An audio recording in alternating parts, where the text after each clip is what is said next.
आपण बघत आहात एकेपी न्यूज मराठी। आपला आवाज आपली ताकद। सबस्क्राइब करा, शेअर करा, लाईक करा। AKP news Marathi.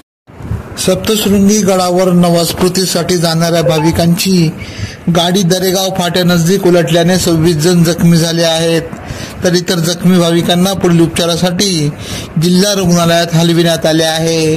याबाबत माहिती अशी की 29 एप्रिल रोजी मंगळवार सकाळी 8:30 वाजेच्या सुमारास पाथर्डी नाशिक येथून नवस्फूर्तीसाठी सप्तशृंगी गडावर जाणारी पिकअप क्रमांक MH15GV 4538 ही दरेगाव तालुका कळवण जिल्हा नाशिक फाट्या नजीक वळणावर चालकाचा वाहनावरील नियंत्रण सुटल्याने झालेल्या अपघातात लहान मुलांसह एकूण 26 भाविक जखमी झाले।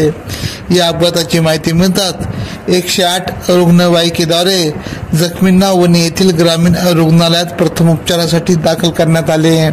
जखमीवर उपचार करण्यासाठी शहरातील खासगी डॉक्टरांना देखील पाचारण करण्यात आले होते।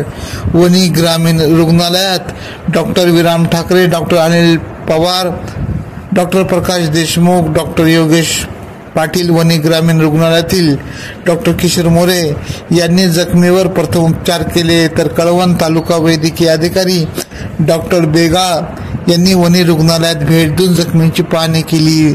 दरम्यान यातील 5 जण गंभीर जखमी असून त्यांना जिल्हा रुग्णालयात येथे उपचारासाठी पाठवण्यात आले आहेत।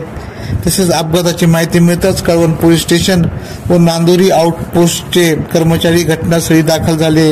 यानंतर जखमींना मदत करण्यासाठी परिसरातील नागरिकांनी धाव घेतली, तर अपघात स्थळापासून जखमींना उपचारासाठी ग्रामीण रुग्णालयात आणण्यासाठी doctor Mante, doctor Dighole, doctor Rathod, doctor Bhople यांच्यासह रुग्णवाहिका चालक राजेश परदेशी, प्रशांत चव्हाण, प्रशांत पाटील यांनी मदत केली। एकेपी न्यूज साठी ब्युरो चीफ अनवर खान पठाण, नाशिक।